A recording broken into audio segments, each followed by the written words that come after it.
মনের কষ্ট সহ্য করতে পারে নাই বলে ফাঁসিতে ঝুলে গিয়েছে, বিষ খেয়ে ফেলেছে।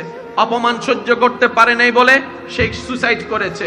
আত্মীয় স্বজনের কথা সহ্য করতে পারে নাই বলে সুইসাইড করেছে। পরীক্ষায় ফেল করেছে বলে সুইসাইড করেছে।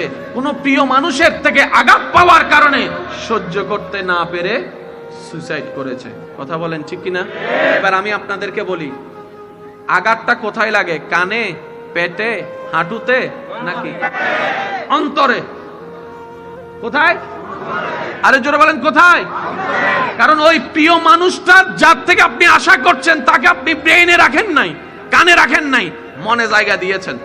ওই মানুষটা কষ্ট দেওয়ার কারণে আপনার মনে আঘাত লেগেছে, আপনার মন ভেঙেছে, আপনি ডিপ্রেশনে চলে গেছেন, কষ্টে চলে গেছেন, আপনি আস্তে আস্তে সুইসাইডের দিকে চলে গিয়েছেন। রব বলে যে এইবার বুঝতে পেরেছো কেন আমি তোমাদেরকে বলেছিলাম মনটা আমার নামে দিয়ে দাও? আরেকটু জোরে বলেন। এবার বলেন, আমাদের ভিতরে পরিচিত অপরিচিতের ভিতরে সুইসাইড করেছে এমন মানুষ আছে না নাই? নেশাখোর আছে না নাই? সাহাবার ভিতরে আছে না নাই? আহলে বাইতের ভিতরে আছে না নাই? আল্লাহর ওলিদের ভিতরে আছে না নাই? তো ওনারাও মানুষ, আমরাও মানুষ, সেম টু সেম হওয়ার কথা। ওনারা বলছেন আমরা সেম টু সেম হব না। কেন?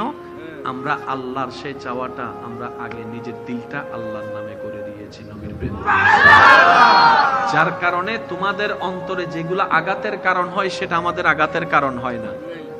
আমাদের ভিতর বেজাল, আল্লাহর প্রিয় বন্ধুদের ভিতর বেজাল। এবার আমাদের ভিতর বেজাল করছে কে? জোরে বলেন, জোরে বলেন। কারণ সে ভিতরে ঢুকতে পারছে বলেই তো করছে।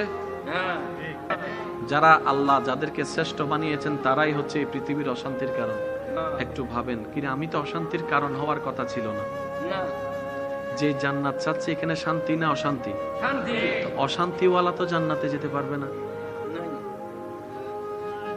কি বলেন আপনারা? অশান্তিওয়ালার সাথে জান্নাতের কোনো সম্পর্ক নাই।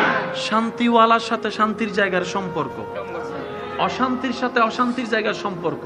তো অশান্তির জায়গা কি? জাহান্নাম। শান্তির জায়গা কি? জান্নাত। এবার এই কথাটা বললে আপনারা সবাই আশা করি একমত হবেন। সব শান্তির কথা বাদ দেন, সামনের জনের শান্তির কথা বাদ দেন, চোখে যাদেরকে দেখতেছেন তাদের কল্যাণ শান্তির কথা বাদ দেন।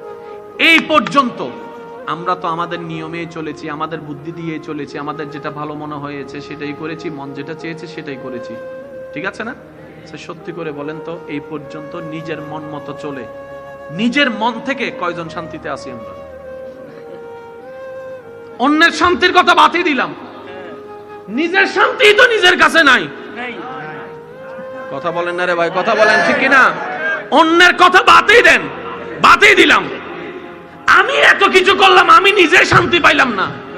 নিশ্চয় কোন একটা জায়গায় আমার একটু ব্রেক দেওয়ার দরকার আছে, একটু থেমে নতুন করে রিভিউ করা, ভাবার দরকার আছে। জোরে বলেন না, ভাবার দরকার আছে।